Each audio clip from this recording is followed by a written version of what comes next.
২৪ ঘন্টা পেরিয়ে গেলেও এখনও ক্ষতিগ্রস্ত তিস্তা সেচ ক্যানেলের মেরামত কাজ শুরু করতে পারেনি পানি উন্নয়ন বোর্ড। এখনও পানিতে তলিয়ে আছে শত শত একর জমির ফসল। এ নিয়ে কথা বলতে সরাসরি যুক্ত হচ্ছেন প্রতিনিধি মিল্লাদুর রহমান মামুন। মামুন, ২৪ ঘন্টা পেরিয়ে গেল, এখনও আসলে কেন কোনো ব্যবস্থা নেওয়া হয় না? পানি উন্নয়ন বোর্ড কি বলছে? আপনি নিশ্চয়ই কথা বলেছেন, একটু জানাবেন আমাদের বিস্তারিত।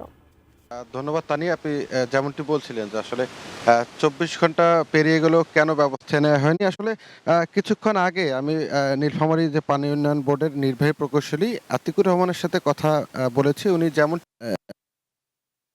বিধ্বস্ত হওয়ার কারণে সেচ ক্যানেল বিধ্বস্ত যে কারণে কিন্তু সাধারণ মানুষ বা ক্ষতিগ্রস্ত কৃষক যারা আছে তারা কিন্তু বিক্ষুব্ধ। তারা কিন্তু এই ঘটনা যারা আছে তারা কিন্তু বিক্ষুব্ধ। তারা কিন্তু এই ঘটনার পরপরই যখন পানি উন্নয়ন বোর্ডের কর্মকর্তারা পরিদর্শনে এসেছিলেন তখন কিন্তু এলাকার লোকজন সেই কর্মকর্তা সহ একটি গাড়ি আটকে দিয়েছিলেন এবং তারা কিন্তু সেখানে অনেকটা মারমুখী ছিলেন। এই কারণে তারা হয়তো ভয় পাচ্ছেন। আর এখানে পানি উন্নয়ন বোর্ডের যে আসলে এই মানুষগুলো পানি উন্নয়ন বোর্ডের উপরে যে ক্ষিপ্ত হয়েছে এর যথেষ্ট কারণ আছে। আমরা যে জায়গাটা আছি হচ্ছে এই বাঁধটি কিন্তু ২০২২ সাল থেকে সংস্কার কাজ চলছিল এবং ডিসেম্বর অর্থাৎ কয়েকদিন আগে এর সংস্কার কাজ শেষ হয়েছে এবং এই অবস্থায় যে একটা বাঁধ ভেঙে এরকম ক্ষতি হয়েছে এখানে মানুষ বলছে আসলে প্রশ্ন আছে। আমরা একটু সহকর্মীর মাধ্যমে দেখাচ্ছি যে আসলে এই যে যতদূর চোখ যায় এখন শুধু দেখা যাচ্ছে যে আসলে এই যে যতদূর চোখ যায় এখন শুধু দেখা যাচ্ছে এগুলা কিন্তু পুরোটাই ফসলের ক্ষেত।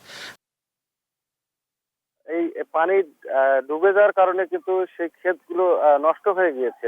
এখন কিন্তু কৃষকরা তাদের এই যে সর্বশেষ সম্বল সেটি কিন্তু বাঁচানোর জন্য আপনি দেখছেন যে নারী পুরুষ সবাই মিলে কিন্তু আসলে সেখানে নেমে পড়েছেন তাদের এই এই ফসলটুকু বাঁচানোর এই ফসলটুকু বাঁচানোর জন্য।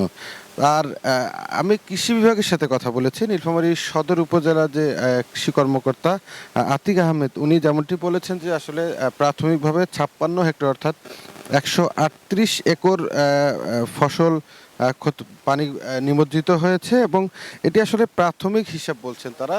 এখন মাঠে কৃষি বিভাগের লোকজন আছেন অর্থাৎ উপসহকারী কর্মকর্তা একজন আছেন এই ব্লকের, উনি করছেন এবং কৃষকদের সাথে কথা বলে তাদের ক্ষতি নিরূপণের চেষ্টা করছেন আর কি।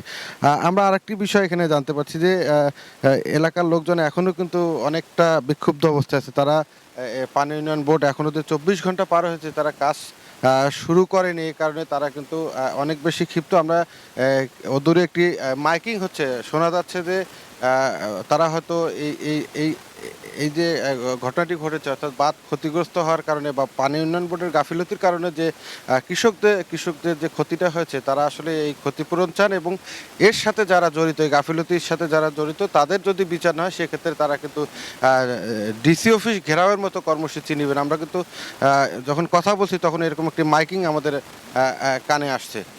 তানিয়া।